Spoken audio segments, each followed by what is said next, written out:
자, 말씀의 제목을 읽도록 하겠습니다. 하나, 둘, 셋. 혼란스러운 시대 속에서 믿음 지키기.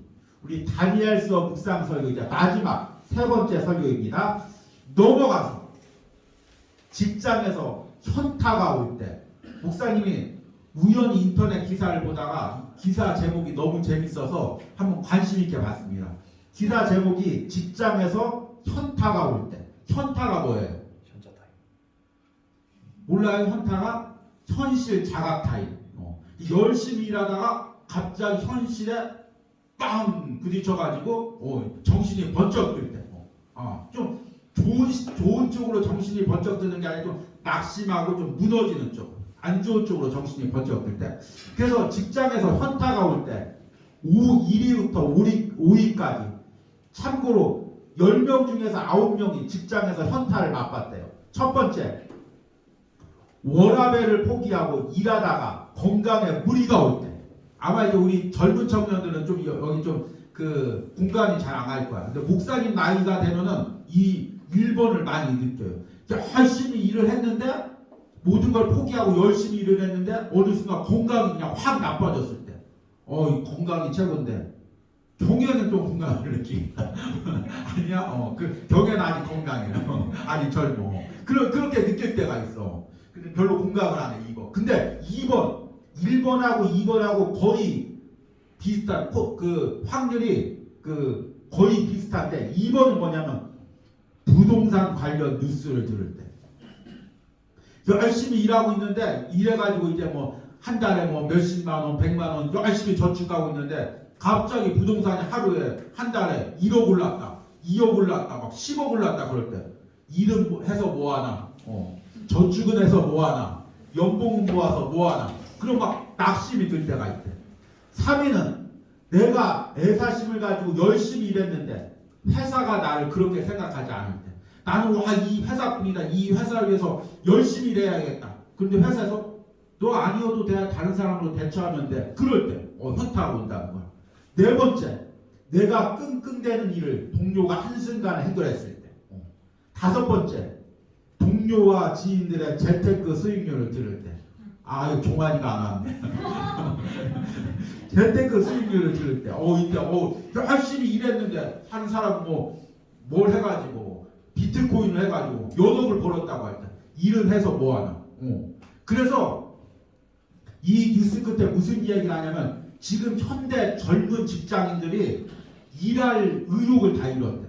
그래가지고 그 일할 때 대부분 뭐 하냐면 일하는 시간에 주식 보고 아니면 이제 뭐 투자 뉴스 보고 어떻게 부동산 청약 뉴스 보고 거기에만 관심이 다 있다는 거야. 왜냐면 일해봤자 이게 별 효과가 없으니까 그냥 그 투자에 삽목 잡는 게 더 크니까 이제 이런 좀 많이 흔들리는 그런 시대를 살고 있는데 목사님이 이 뉴스를 보니까 정말 맞는 것 같아. 우리 청년들도 많이 흔들리고 왜냐면 이게 세상이 이렇게 평범할 때는 그냥 평범하게 일을 하는데 코로나로 인해서 막 널뛰고 그 다음에 막 부동산이 널뛰고 막 주식이 널뛰고 막 세상이 널뛰고 그러면은 이 청년들이 막 혼란스러워요. 내가 일을 해서 뭐하나, 내가 이 열심을 해서 뭐하나. 그러니까 막 신앙이 막 흔들리고 갈등을 느낄 때가 있어요. 그래서 넘어가서 직장에서만 현타가 오는 게 아니라 신앙에서도 현타가 올 때가 있어. 이 사람이 지금 도로 누워 있어. 왜 누워 있을까? 죽으려고 누워 있는 게 아니라 달리고 있다가 그냥 나 이제 못 달리겠어. 나 이제 못 하겠어. 주저앉은 거지. 이걸 이제 한마디로 지금 이 남자가 뭐라고 얘기하고 있는 것 같아. 배를 만지면서 여러분들 자주 하는 말. 배째. 근데 누워가지고 지금 아무것도 못 하겠는 거야. 그냥 낙심돼가지고 주일을 하다 보면. 근데 어떤 때 주일을 하다가 신앙생활 하다 이렇게 낙심이 돼. 현실을 볼 때. 나는 열심히 주일을 했는데 그 교회 그냥 주일에 한 번 나오거나 아니면 한 달에 한 번 나오거나 1년에 한 번 나오면서 자기개발 잘하고 또 공부 열심히 해가지고 세상에서 잘 됐대. 신앙생활은 열심히 해서 뭐하지? 그냥 나도 내 노력이나 할까? 자기개발이나 할까? 그런 낙심이 될 때가 있어. 근데 이 직장에서 현타가 올 때하고 신앙생활에서 현타가 올 때하고 공통점이 뭘까? 공통점 모두 다 세상을 바라봤을 때, 세상의 흐름을 바라봤을 때, 그럴 때 우리 마음이 무너지는 거야. 그래서 지금 우리 청년들이 지금 세상의 흐름 속에서 지금 많이 갈등하고 있고 마음이 무너지고 있고, 내가 이렇게 직장 생활해서 뭐하나, 아니면 내가 이렇게 신앙생활해서 뭐하나, 이렇게 낙심될 때가 있어. 그런데 우리가 이 다니엘 말씀을 묵상하면서 지금 우리 상황과 그대로 적용해봐. 다니엘은 얼마나 낙심됐을까? 자기가 그 바벨론 땅에서 정말 신앙으로 살기 위해서 몸부림치면서 그 바벨론을 이렇게 바벨론에서 신앙생활하고 그 악한 왕들 갖다가 신앙으로 잘 조언해서 막 목숨을 걸고 바꿔놓으면 금세 왕이 바뀌고 금세 나라가 바뀌고 금세 시대가 바뀌고, 다니엘이 열심히 노력했는데 바벨론에서 열심히 노력했는데 메대 왕국으로 바꾸고 바사 왕국으로 바뀌고 왕이 바뀌고, 그러면 다니엘이 그때마다 얼마나 현타를 느꼈을까? 내가 열심히 신앙생활을 해왔다 뭐하나? 세상 권력자들은 항상 이렇게 바뀌는데 힘 있는 사람은 항상 자기 멋대로인데 나는 신앙생활에서 뭐하나? 그런 낙심이 들었을 거야. 그런데 다니엘이 그 가운데서도 하나님이 주시는 환상과 꿈으로 그 상황에서도 꾸준히 신앙생활했다는 거야. 시대가 어떻게 바뀌든 나라가 어떻게 바뀌든 세상이 어떻게 요동치든 자기 신앙을 지켰다는 거야. 우리 청년들 좀 다니엘 같은 이들이 있길 바래. 지금이 비록 나라는 바뀌는 시대가 아니지만 다니엘처럼 바벨론, 바사왕국, 헬라제국, 로마제국 그 역동하는 시기는 아니지만 지금 우리 청년들도 이런 비슷한 상황에서 막 경제가 널뛰고 상황이 널뛰는 그 상황 가운데서 혼란스러운데 다니엘처럼 하나님 바라보고 하나님이 주시는 응답 바라보고 마음을 지켜야 돼. 안 그러면은 현타가 와서 무너질 수밖에 없어. 그리고 이 다니엘 마지막 주 말씀을 묵상하면서 여러분이 혼란스러운 시대 가운데 믿음을 지키는 은혜가 있길 바랍니다. 그래서 넘어가서 지금부터는 말씀을 잘 듣고 주보에 나와 있는 내용대로 잘 정리를 해보시기 바랍니다. 그래서 다니엘서의 전체적인 내용을 두 부분으로 나누는 전반부와 후반부로 나눌 수가 있습니다. 전반부는 1장에서 6장까지의 내용으로 주로 이제 다니엘이 바벨론과 바사 왕국에서 어떤 시험을 당하면서 신앙을 지켰는지를 이야기합니다. 그래서 다니엘서 1장에는 우상 제물에 대한 시험 내용이 나오죠. 그래서 이제 우상 제물을 먹지 않고 끝끝내 다니엘과 세 친구들이 믿음을 지키는 내용이 나오고, 그 다음에 3장에서는 바벨론 느부갓네살이 금신상을 만들었을 때 다니엘의 세 친구들이 풀무불에 들어가면서 믿음을 지킨 내용이 나오고, 다니엘 6장에서는 다니엘이 예배를 드리면서 사자굴속까지 들어가는 그 주로 다니엘과 세 친구들이 바벨론과 바사제국에서 어떻게 믿음을 지켰는지 그 내용들이 나옵니다. 그런데 이제 후반부부터는 내용이 바뀌어서 주로 이 다니엘이 본 환상에 집중을 다 하고 그 환상을 천사가 해석해주는 부분에 내용이 집중되어 있어요. 그러니까 어려울까요? 안 어려울까요? 어렵죠. 그래서 여러분들이 7장에서 내 짐승의 환상에 대한 말씀을 들었어요. 어려워서 적용을 못한 청년들이 많을 거고, 또 8장에서는 오늘 읽은 본문의 내용이죠. 숫양과 숫영수의 환상, 그리고 이번 주에 묵상할 11절에는 북방왕과 남방왕에 대한 환상, 그리고 이제 11장 전후로 이제 유다 민족이 언제 회복될지, 그리고 12장에서는 말세 때 어떤 일이 일어날지, 이런 부분들이 주로 후반부에 나와요. 어려울까요? 안 어려울까요? 어려워요. 그래서 잘 적용들 못해요. 그런데 이 후반부의 내용을 주로 뭐라고 하냐면 묵시적인 내용이라고 해요. 묵시가 뭐예요? 마지막 때에 대한 예언. 그래서 이제 주로 묵시록이라고도 하죠. 그래서 이 묵시적인 성경이 주로 구약 성경에는 다니엘서, 에스겔서 그런 데 나와 있고, 신약에는 요한계시록에 나와 있고, 또 마태복음 25장이나 그런 내용들에 또 마지막 때에 대한 그런 묵시적인 말씀이 나와 있습니다. 그래서 이 말씀이 해석하기가 어렵고 적용하기도 어렵고 잘못 해석할 때는 또 실수할 수도 있고, 그래서 이 묵시적인 부분들을 여러분들이 이제 앞으로 평생 동안 성경을 묵상해야 되니까 청년의 때만 성경 읽고 성경 내려놓을 게 아니라 평생도록 여러분이 성경을 읽고 해석하고 적용하는 신앙생활 해야 되니까 이 묵시적인 말씀이 나왔을 때 어떻게 해석해야 되는지를 목사님이 이야기를 해주겠어요.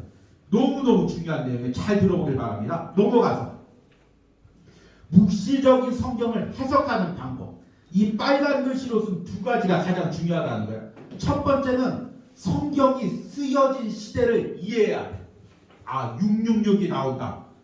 그리고 나서 적그리스도가 나온다. 그러면 보통 사람들은 어떻게 해석하냐면 내게 주어진 시대.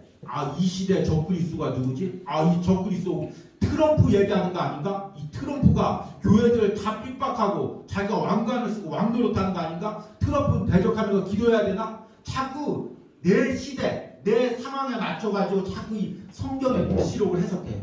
그러다 보니까 이단들이 자꾸 자기 상황에 맞춰서 자기 시대에 맞춰서 성경을 오해하게 만들 때가 있어요. 그런데 여러분이 성경을 해석할 때는 꼭 성경이 쓰여진 시대를 이해해야 돼요.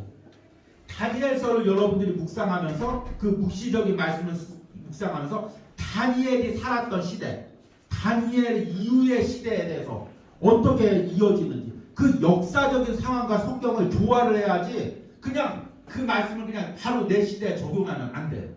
그리고 두 번째는 뭐냐면 성경이 쓰여진 시대를 이해해야 되지만 또 하나 성경의 예언은 한 시대에 국한되지 않고 역사상 전체적으로 적용돼요. 적그리스도다 하면 그 적그리스도가 신약 시대 때 요한이 살았던 시대에 나타나기도 하지만 또 각 시대마다 하나님을 대적하는 적그리스도가 나타나기 때문에 한 시대에만 국한하지 않고 역사상으로 전체적으로 지금 내가 살고 있는 이 시대에도 이런 역사들이 일어남을 적용해야 돼요. 그래서 이것을 성경의 두 관점이라고 하는데 묵시적인 성경뿐만 아니라 여러분이 성경을 해석할 때는 항상 성경이 쓰여진 시대 때 이게 어떤 것을 의미하는가 그것을 우리가 알아야 되고 그리고 그 말씀이 지금 내게는 이 시대에 살고 있는 내게는 어떤 의미가 있는가 이 두 가지를 항상 초점을 맞춰서 성경을 묵상해야 돼요. 그 다음에 세 번째는 한 부분만 떼어서 해석합니다. 그러니까 이게 세 번째도 엄청 중요해요. 성경의 예언은 창세기부터 계시록까지 통일된 관점으로 보아야 돼요. 이단 중에 하나들이 주로 어떻게 하냐면 우리 교회에 오면 요한계시록을 갖다가 잘 설명해 준다.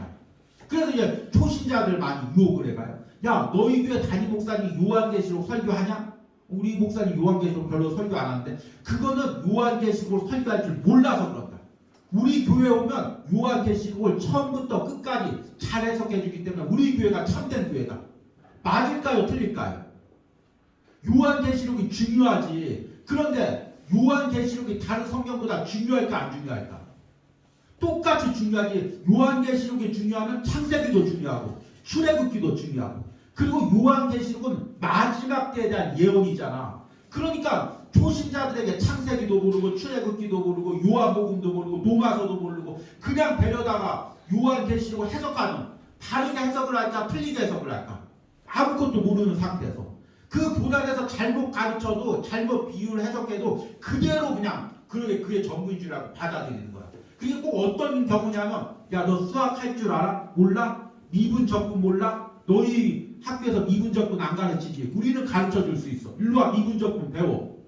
그러면은 지금 얘가 곱하기도 못하고 뭐 뺄셈도 못하고 나누기도 못하는데 미분적분부터 가르치면 돼야 안 돼?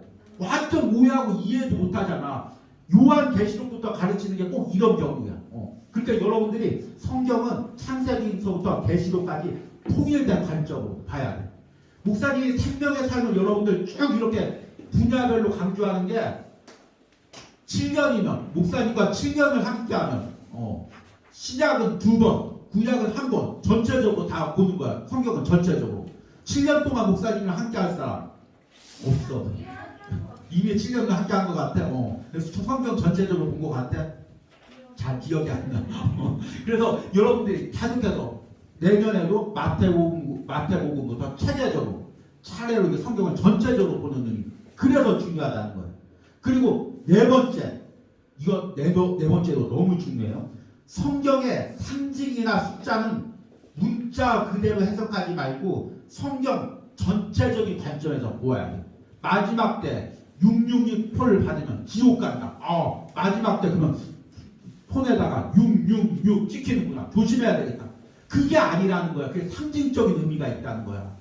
그러니까 그런 것들을 갖다가 다니엘도 숫자 한때와 두때와 반때가 나오는데 그건 3년 반인데 3년 반이다. 3년 반 동안 무슨 일이 있겠다. 이걸 숫자적으로 해석하지 말고 상징적으로 잘 해석을 해야 된다는 거예요.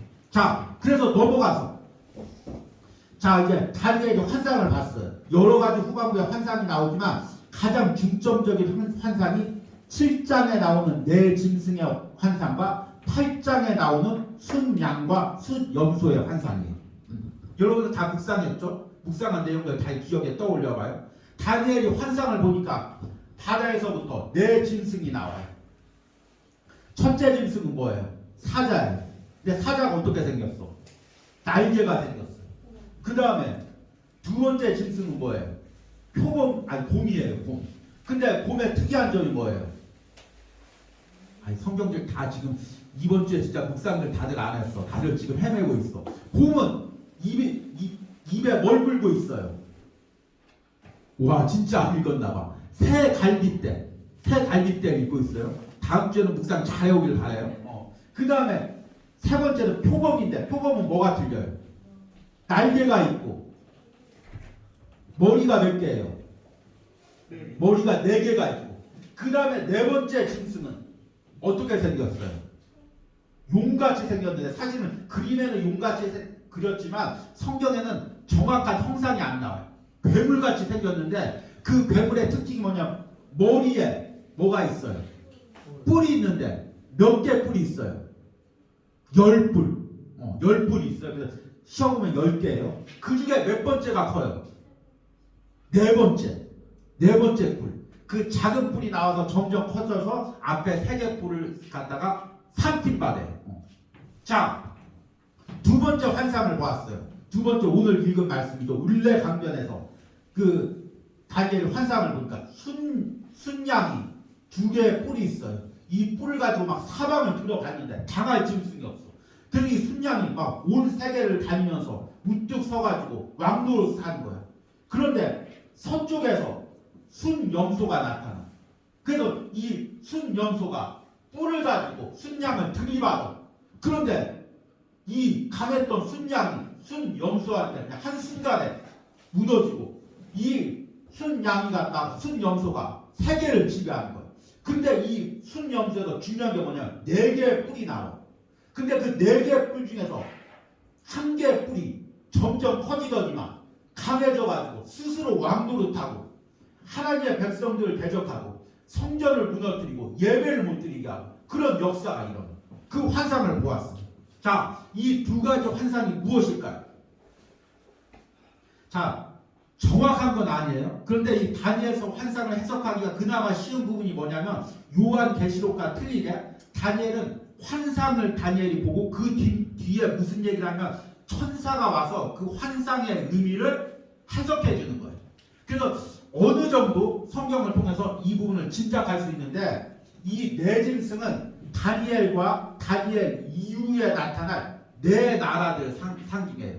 전반부에 봤던 느부갓네살의 금신상의 꿈과 같은 거예요. 그래서 이 사자 같은 나라는 바벨론 나라를 상징하고 이 곰과 표범을 볼 때 이제 또 의견들이 좀 많이 달라요. 그래서 곰을 메대 나라라고 하고 표범을 갖다가 이제 바사나라고 하고 용을 갖다가 이제 그 뒤에 일어난 헬라 제국으로 보는 경우가 있는데 더 이제 많이 주장하는 것은 바벨론, 바사, 헬라 제국, 로마 제국 이렇게 보는 경우가 있어요. 그래서 4대 제국이라고 하죠. 4개 나라. 그러니까 다니엘 이후에 세계를 점령한 짐승과 같은 4개 나라. 바벨론, 그 다음에 바사는 페르시아예요. 그 다음에 헬라 제국, 알렉산더 헬라 제국, 그리고 우리가 잘 아는 로마 제국.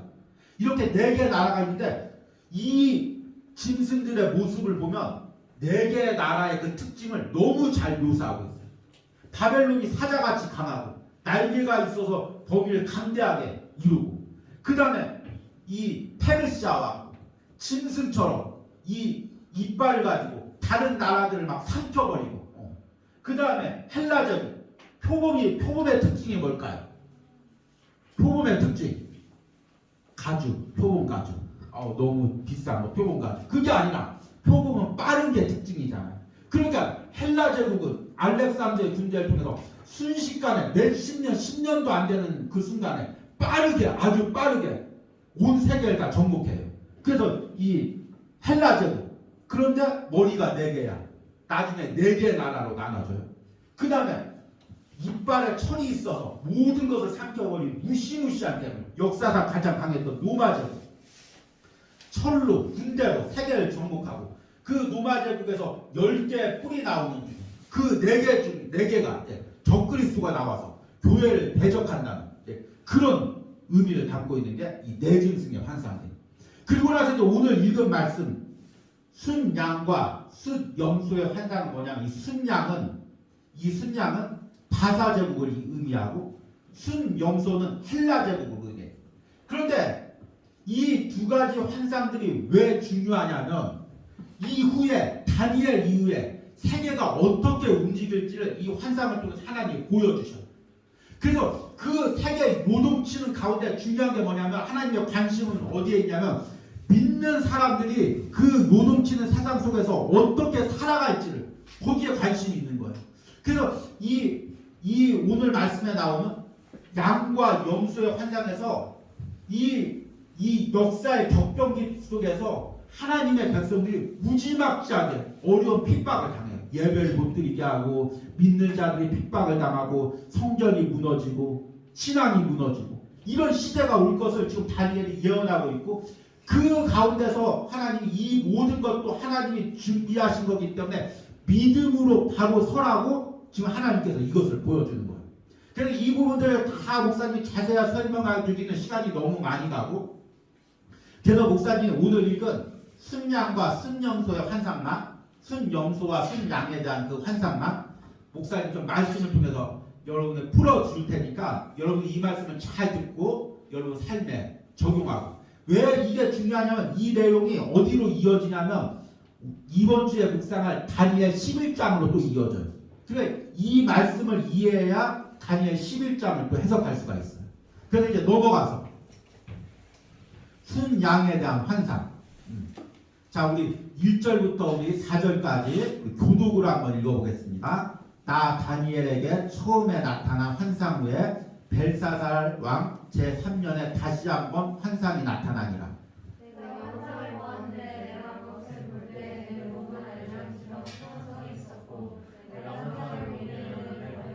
자, 이제 3절부터 4절은 잘 읽어야 돼요. 목사님 먼저 3절 읽을게요. 내가 눈을 들어본즉 강가에 2뿔 가진 순양이 섰는데 그 2뿔이 다 길었으며 그중 한 뿔은 다른 뿔보다 길었고 그 긴 것은 나중에 난 것이더라.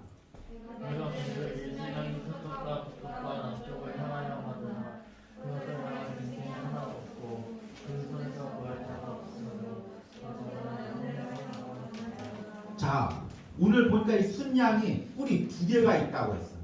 근데 그 중에 하나가 다른 뿔보다 길어졌다고 하는데 이것은 이제 바사 왕국을 의미하는데 바사가 왜 바사 왕국이냐면 원래 그 세계적으로 이야기했던 페르시아라고 이야기하는데 이 페르시아를 한자로 이야기하면 바사예요. 그래서 이제 당나라 시대 때나 그럴 때는 주로 이 지역을 갖다 바사라고 불렀기 때문에 우리 성경도 번역할 때 바사라고 이렇게 써 있는 거예요. 그런데 이제 원칙 이름은 페르시아인데 이 페르시아가 원래는 메디아랑 같은 나라였어요. 같이 옆에 있는 나라였는데 바사와 메디아 연합군. 그러니까 이제 성경에는 바사와 메데 2개의 나라가 연합해서 바벨론을 무너뜨린 거예요.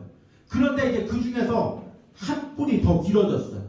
이제 바사 왕국이 길어진 거예요. 그래서 이 바사 왕국이 메데 왕국을 병합해가지고 페르시아가 돼가지고 동에서부터 서까지 너무나 강력한 강대국이 되었고 또 이 가운데 하나님의 믿는 자들을 핍박했고 우리가 이제 영화를 보면 이제 300이라는 영화가 있는데 거기서 이제 그 페르시아 왕이 그리스를 공격하는 내용이 나옵니다. 근데 그만큼 이 바사 왕국이 강대해서 서쪽으로는 그리스까지 펼쳐 있고 동쪽으로는 인도까지 광대한 이제 제국을 형성하였고 그 다음에 예루살렘과 믿는 자들도 이 세력 안에 이제 포함되게 된 거죠. 지배를 받게 된 거죠. 그 다음에 넘어가서 순염소에 대한 환상. 5절 말씀부터 목사님 읽은 교독으로 또 읽겠습니다. 내가 생각할 때 한 수염소가 서쪽에서부터 와서 온 지면에 두루 다니되 땅에 닿지 아니하며 그 염소의 두는 사이에는 천지한 뿔이 있더라. 그것이 뿔 같은 신명소 내가 본바 강가에 섰더니 아미들로 나아가되 분노하니 보러 그들에게 나아가더니 내가 본즉 그것이 순양에게로 가까이 나가서는 더욱 성내어 그 순양을 쳐서 그 두 뿔을 꺾으나 순양에게는 그것을 대적할 힘이 없으므로 그것이 순양을 땅에 엎드러뜨리고 짓밟았으나 순양은 그 손에서 벗어나게 할 자가 없었더라. 넘어가서 지금 이 순염소는 누굴 상징하냐면 알렉산더의 헬라 제국을 의미해요. 근데 이 순염소가 어디에서 나오냐면 서쪽에서 나온다고 이야기하고 있는데 그 당시에 바사 제국이 여기 있으면 그리스부터 인도까지 광대한 제국을 이제 페르시아가 가지고 있었는데 마게도니아라는 작은 나라에서 알렉산더라는 사람이 일어나서 순식간에 페르시아를 공격해요. 그러니까 역사상에서는 사람들이 당연히 마게도니아가 페르시아를 이길 수가 없다고 생각하는 거예요. 지금 생각하는데 우리 한국 정도의 나라가 미국을 공격하는 그런 의미가 되는 거예요. 그런데 이 바벨론의 군대가 순식간에 페르시아를 점령해요. 그래서 그 공격하는 속도가 점령하는 속도를 따라가지 못할 정도로. 그래서 이제 우리 그 영화에 보면은 그 알렉산더에 대한 영화도 있었는데 순식간에 그 페르시아 왕국과 수많은 재물을 차지하고 그리고 결국에 어디까지 쳐들어가냐면 인도까지 쳐들어가요. 그래서 이 동서 문화가 이때 이제 하나로 뭉쳐지는 거예요. 그래서 이것을 갖다가 헬라 문화라고 이야기해요. 그래서 여러분들이 이 지역 사람들, 뭐 이란이나 이라크 그런 사람들 보면 분명히 동양 사람인데 우리랑 얼굴 모양이 틀려요. 그렇잖아요. 같은 동양 사람인데 근데 그 사람들 뭐냐 코가 길고 눈이 크고 그렇잖아요. 그게 뭐냐면 이때부터 좀 인종이 이 지역은 인종이 좀 섞여진 거예요. 동양하고 서양 인종이 섞여져서 조금 이제 그 동양 사람인데 좀 특이한 얼굴 형태를 좀 서양인 비슷하게 체구나 그렇게 되는 거예요. 그래서 이게 이제 헬라 제국인데 그 헬라 제국이 이제 이 알렉산더가 젊은 나이에 이제 죽게 돼요. 그리고 나서 넘어가면 8절 말씀 목사님 읽겠습니다. 순염소가 스스로 심히 강대하더니 강성할 때 그 뿔이 꺾이고 알렉산더가 죽었다는 얘기예요.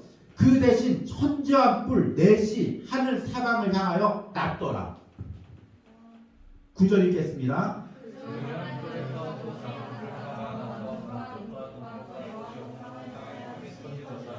그것이 하늘 군대에 미칠 만큼 커져서 그 군대와 별들 중에 몇을 땅에 떨어뜨리고 그것을 짓밟고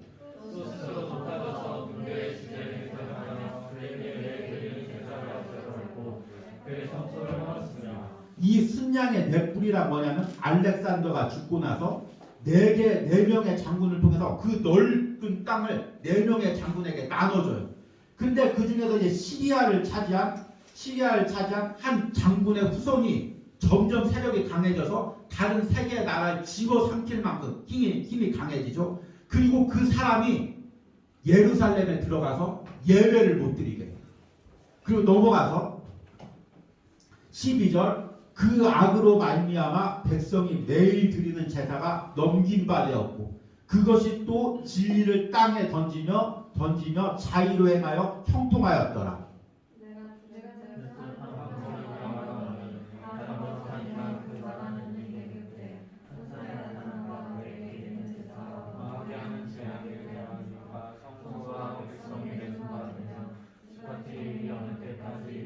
같이 읽겠습니다. 그가 내게 이르되 2300주야까지니 그때 성소가 정결하게 되리라. 이 사람이 성전을 짓밟는데 그 날짜가 얼마가 되냐면 2300주야가 된다. 2300일이 된다는 거예요. 그래서 넘어가서 그 작은 뿔은 누굴 이야기하냐면 안티오쿠스 에피파네스라고 얘기를 해요.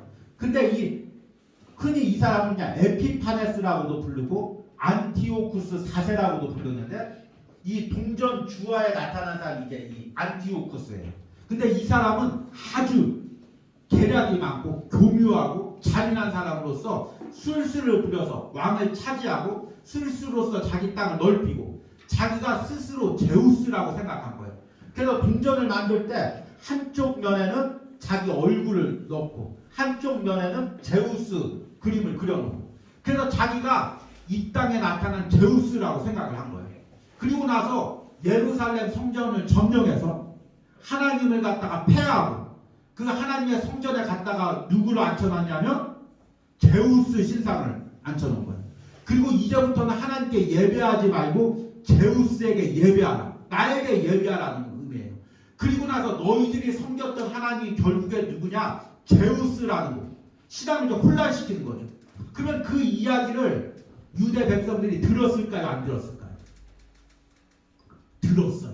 많은 사람들이 그 꼬임에 넘어가서 하나님을 제우스로 알고 제우스 신을 섬기고 하나님의 신앙을 버리고 신앙이 완전 땅에 무너지고 신앙이 혼돈되는 시기가 2301 정도 이제 상징적인 숫자지만 지나고 나서 나중에 이제 마카비라는 사람이 나와요. 그 사람이 이 성전을 회복하기 위해서 전쟁을 벌여요. 근데 이 유대 소수의 그 게릴라 집단이 이 시리아의 셀루쿠스 왕조의 거대한 세력을 이길 수가 있을까요? 없을까요? 못 이기죠. 그런데 결국에는 이겨요. 그래서 성전을 갖다 회복해요. 이게 어떤 날이냐면 이제 유대 절기의 수정절이라고 하는데 이게 신약에 나오는 거예요. 그런데 이 모든 과정을 통해서 지금 다니엘이 그 시대를 통해서 믿는 자들이 얼마나 핍박당하고 예배가 얼마나 어려움을 당하고 하나님께 드리는 그 제사와 예배가 어떻게 무너질지를 말씀을 통해서 보여주는 거예요. 그래서 넘어가서 오늘 말씀의 결론이죠. 다니엘의 환상을 통해서 깨달아야 해요. 그러면 이제 목사님 내 짐승도 보여주고 순양도 순염소도 보여줬는데 어렵기만 하고 이게 도대체 우리가 무슨 상관이냐. 깨달아야 될 게 뭐냐면 첫 번째는 역사의 주관자는 하나님이시다.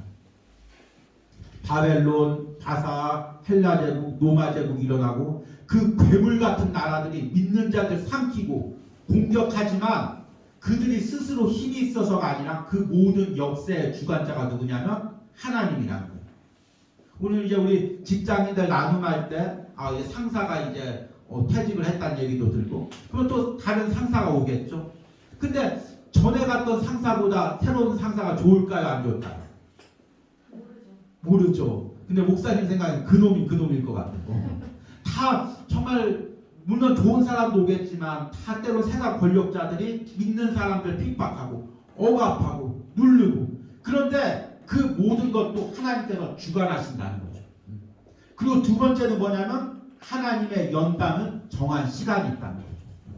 그렇게 핍박을 하고 그 핍박이 영원할 것 같고 믿는 자들이 영원히 고난을 받고 나의 고난이 영원해질 것 같아도 그 모든 것을 하나님께서 주관하시고 하나님께서 주관하시기 때문에 정한 시간과 때가 있다는 거예요. 여러분 연단은 영원하지 않습니다. 고난은 영원하지 않습니다. 하나님이 정해놓은 때가 있습니다. 그러니까 우리는 내게 어려움이 있을 때 야 이제 나 어떡하냐 나 죽었다 앞이 안 보인다 이 어려움이 언제까지 계속되라 그게 아니라 하나님께서 역사를 주관하시고 이 고난과 연단도 하나님의 계획 속에 있고 그러기 때문에 이 고난과 연단도 정해진 시간이 있고 하나님의 연단이 끝날 때가 있고 그걸 우리가 믿는 거예요. 그렇지 않으면 어떻게 이 시대 속에서 살아가겠어요? 야, 나는 어떻게든지 세상 사람처럼 부동산 사야 되겠다. 어떻게든 주식 투자해서 돈 많이 벌어야 되겠다. 관점이 그쪽으로밖에 갈 수가 없잖아요. 그런데 영원하지가 않다는 거예요. 세상의 모든 부도 영원하지 않고 모든 권력도 영원하지 않고 반드시 무너질 때가 와요. 목사님 미래학자가 그래서 그런 게 아니라 성경의 원리에 의하면 그거예요. 야, 저 사람 권력이 영원할 것 같다. 저 사람 물질이 영원할 것 같다. 저 부자들 영원히 더 부자 될 것 같다. 그게 아니에요. 분명히 하나님께서 정한 때가 있고 하나님께서 다 역사를 뒤집는 때가 있는 거예요. 그리고 우리는 그걸 믿고 하나님의 그 정한 시간을 믿고 참고 인내하는 거죠. 그래서 세 번째는 뭐냐면 혼란의 시대가 지난 후에는 하나님의 판단이 있다. 다니엘이 바벨론, 그 다음에 바사왕국, 그 다음에 헬라제국까지는 안 살았죠. 그 다음에 다니엘 이후에 헬라제국 그리고 로마제국을 살았던 사람들이 있었을 거예요. 신앙의 사람들이 있었겠죠. 그런데 그 혼란의 시기가 지나면 하나님께서 분명히 판단하시는 때가 와요. 그래서 우리가 성경을 통해서 하나님께서 다니엘을 어떻게 보시는 줄 알죠. 다니엘은 바벨론 시대 때, 바사왕국 시대 때 사자굴에 들어가면서 풀무불에 들어가면서 믿음을 지켰다. 하나님 판단하시잖아요. 그렇죠? 마찬가지로 지금 이 시대도 하나님 판단하는 거예요. 지금 코로나 시대 때 혼란스럽지만 경제가 요동치는 시대 때 청년들이 흔들었지만 이 시대가 끝난 후에 여러분들이 어떻게 신앙으로 살았는지 하나님 분명히 판단할 때가 와요. 이 코로나 상황 가운데서도 우리 건이는 청년부 회장이 되어서 믿음을 잘 지키고 자기 자리를 지켰구나.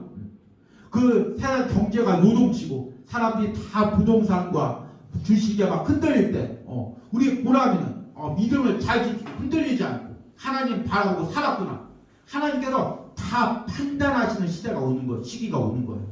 그러니까 여러분 지금 이 시기에 혼란스러운 시기에 아무도 안 보는데 뭐 내가 어떻게 살든 누가 관심이 있어. 그게 아니라 하나님이 불꽃 같은 눈동자로 지금 날 보고 계시고 분명히 이 땅에서도 판단하시겠지만 하늘나라 가서도 야 유리야 네가 이 코로나 시대 때 그때 극심할 때 믿음을 지켰구나. 유리마 네가 그때 그 코로나 때 그 혼란스러운 시기에도 믿음을 지켰구나. 하나님께서 천국에서 분명히 판단하시고 상급을 주시고 칭찬할 건 칭찬하시고 책망할 건 책망하신다는 거죠. 요한계시록의 말씀처럼. 그러니까 혼란스러운 시대일수록 우리가 믿음을 잘 지키고 하나님이 결국에는 판단하신다는 걸 믿고 흔들림 없이 살아가는 은혜가 있기를 바랍니다. 아멘. 좀 말씀이 길었지만 넘어가서 소그룹 나눔. 코로나 시대 속에서 하나님이 나를 신앙적으로 평가한다면 어떤 평가를 내릴까요? 지금 코로나 시대에 살고 있는데 하나님이 나를 지금 평가한다면 어떤 평가를 내릴 것 같아요? 자, 잘못된 부분만 이야기하면 너무 자존감이 무너지니까 먼저 나눌 때 잘한 부분을 나눠보세요. 하나님께서 이 코로나 시대에 산 나에게 하나님께서 나를 칭찬하신다면 어떤 부분을 칭찬할까? 목사님 이제 생각해보면 하나님께서 이 코로나 가운데 이 목회를 하는데 하나님께서 나를 칭찬한다면 어떤 부분을 칭찬했을까? 이제 여러 가지 생각해요. 힘든 가운데서도 청년부 예배 지킨 거, 또 힘든 가운데서도 우리 청년들 연락하고 돌보고 기도하고, 또 우리 이 어려운 상황 가운데서 꼭 말씀 묵상이 이어지도록 때로는 영상으로 때로는 글로 말씀 묵상이 이어지자 하나님 많이 칭찬해 주실 것 같아요.